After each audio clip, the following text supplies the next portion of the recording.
نحمده ونصلي على رسوله الكريم اما بعد فاعوذ بالله من الشيطان الرجيم بسم الله الرحمن الرحيم والضحى والليل اذا سجى صدق الله العظيم وصدق رسوله النبي الامين المكين المبين الكريم ونحن على ذلك من الشاهدين والشاكرين والذاكرين والزاهدين والحمد لله رب العالمين.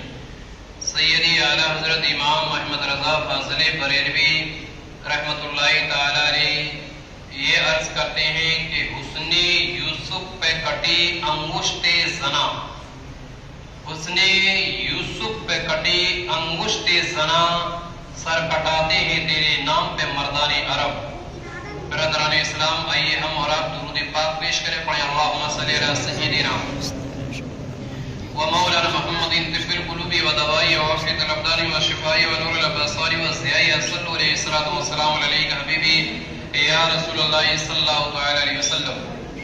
عزیزان گرامی وقار، قرآن مقدس کی آیت کریمہ آپ کے سامنے پیش کی کہ والضحی واللیل اذا سجا، یعنی چاشت کی قسم اور رات کی جب وہ پردہ ڈالے، چاشت کی قسم اور رات کی جب پردہ ڈالے. کنزل ایمان. عزیزان گرامی وقار، نبی کریم صلی اللہ علیہ وسلم کی ہر ادا لاجواب ہے، اس لیے کہ ہمارے نبی بے مثل و بے مثال ہے. دنیا کی تاریخ ہے کہ نبی کریم صلی اللہ علیہ وسلم جیسا نہ تو کبھی آیا ہے اور نہ کبھی آئے گا. وجہ یہ ہے کہ نبی اللہ رب العزت نے مصطفیٰ جیسا کسی کو بنایا ہی نہیں. جب بنایا ہی نہیں ہے تو آئے گا کہاں سے؟ تو ہمارے نبی کریم صلی اللہ علیہ وسلم ہر ادا میں بے مثال ہے. بلکہ نبی کریم صلی اللہ علیہ وسلم کی زبان کے تعلق سے جب سیدی اعلیٰ حضرت امام محمد رضا فرماتے ہیں تو یہ کہتے ہیں کہ وہ زبان جس کو سب کن کی کنجی کہے. نبی کی زبان کے بارے میں سیدی اعلیٰ حضرت کہتے ہیں کہ وہ زبان جس کو سب کن کی کنجی کہے اس کی نافذ حکومت پہ لاکھوں سلام. عزیزان گرامی وقار، اور سیدی اعلیٰ حضرت نبی کریم صلی اللہ علیہ وسلم کی نگاہ کی تعریف کرتے ہیں. حضور کی نگاہ کی جب تعریف کرتے ہیں، دیکھنے کی تعریف کرتے ہیں، تو سیدی اعلیٰ حضرت یہ عرض کرتے ہیں کہ جس طرف اٹھ گئی دم میں دم آ گیا، جس طرف اٹھ گئی دم میں دم آ گیا، اس نگاہ عنایت پہ لاکھوں سلام.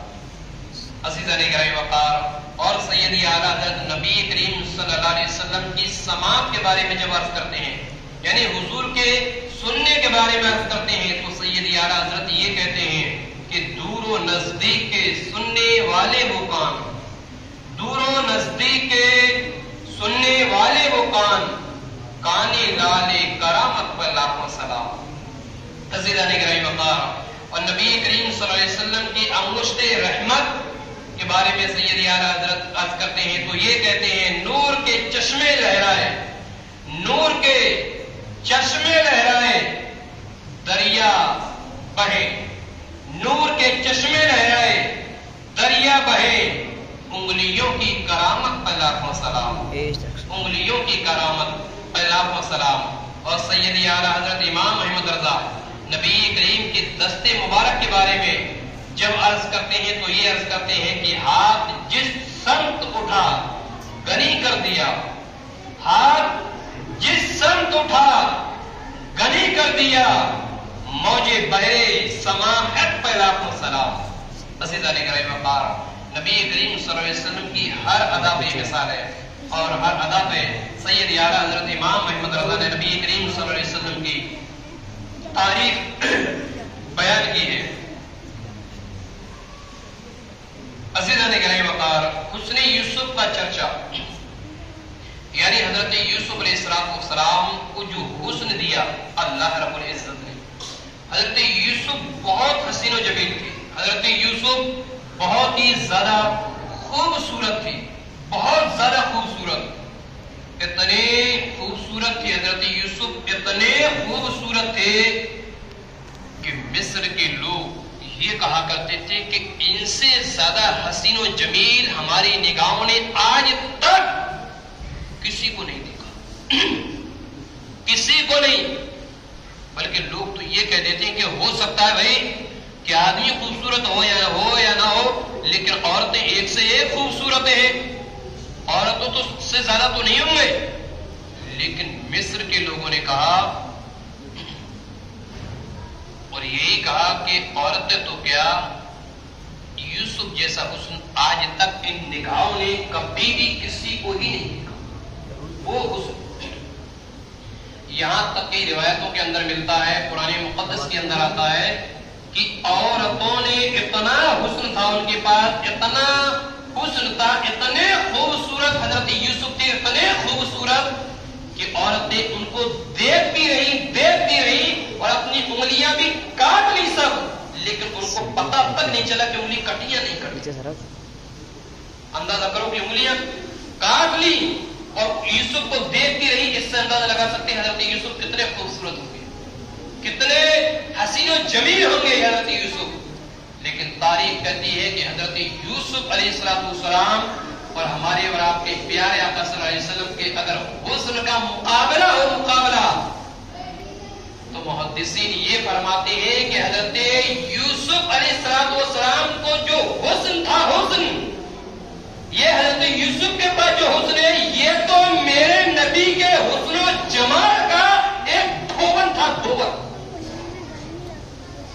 سمجھ رہے نا، دھوبن سمجھتے نا، اندازہ کریے جہاں پر کوئی چیز کوئی دھو لو بھائی، کوئی کپڑے ہی دھو لو تو آپ کو کپڑے سے جو پانی نکلے گا وہ ایک دھوبن، ایک دنیا کی چھوٹی سی مثال ہے۔ اسی طریقے سے حضرت یوسف علیہ السلام اللہ کے بہت عزیز بندے تھے، لیکن مصطفیٰ کریم صلی اللہ علیہ وسلم کے پاس جو حسن تھا اس کا صرف حضرت یوسف ایک دھوبن تھا، ایک جھلک تھی مصطفیٰ کی، صرف ایک جھلک۔ کیسی جھلک؟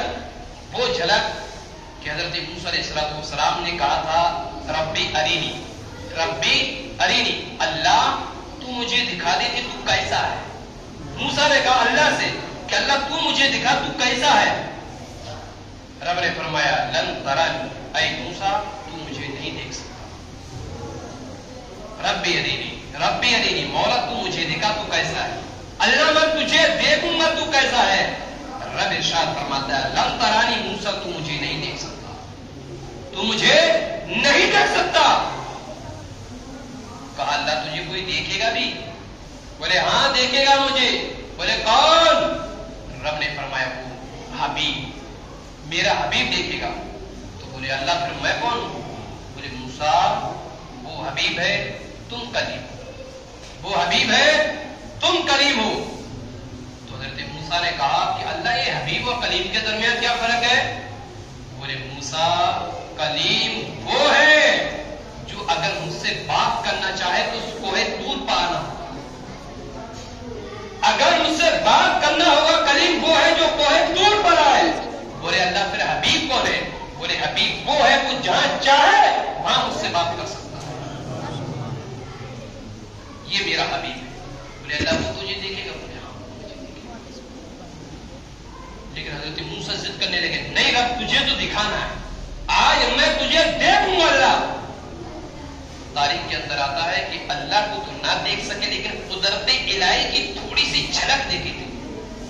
اللہ کو تو نہ دیکھ سکے موسیٰ، تھوڑی سی قدرت الہی کی تھوڑی سی ایک دم معمولی سی جھلک دیکھے تھے کہ جس پہ موسیٰ علیہ السلام بے ہوش ہو کے گر پڑے، بے ہوش ہو گئے، گر گئے۔ جب قدرت کو دیکھ نہ سکے صرف تھوڑی سی قدرت کی جھلک ہی دیکھے بے ہوش ہو کے گر گئے،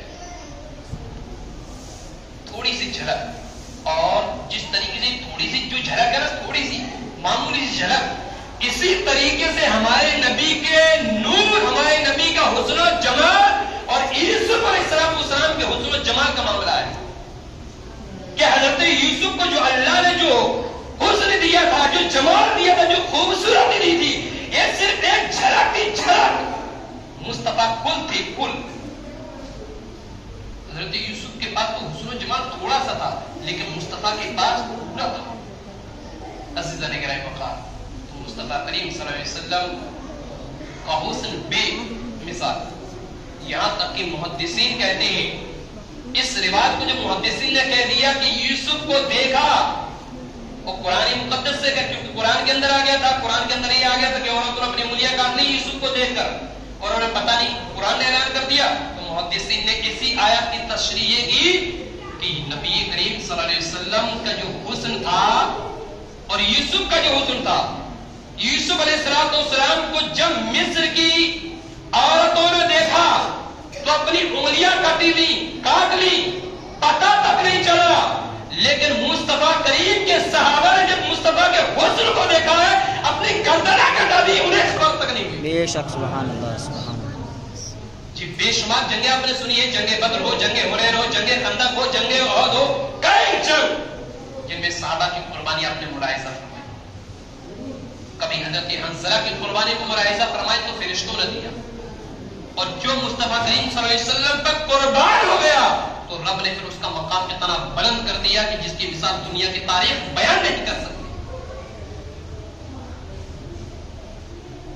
سید اعلیٰ حضرت امام احمد رضا نے جب اس آیت کو دیکھا، محدثین کی جب قول کو دیکھا، تب امام احمد رضا نے قلم اٹھایا اور اعلیٰ حضرت بول پڑے کہ حسن یوسف پہ کٹی مصر میں انگشت زنا، یعنی مصر کے اندر حسن یوسف کو، یعنی یوسف کے حسن و جمال کو دیکھ کر عورتوں نے اپنے ہاتھ کی انگلیاں کاٹ لی، حسن یوسف پر کٹی مصر میں انگشت زنا، ارے سر کٹاتے ہیں تیرے نام پہ مردان عرب، یعنی عرب کے لوگوں نے حضرت یوسف کو دیکھ کر تو صرف انگلیاں کاٹی گئیں، لیکن مکہ کے مدینہ کے اندر تو صحابہ نے مصطفیٰ کے چہرے کو دیکھ کر اپنی گردن ہی کٹا دی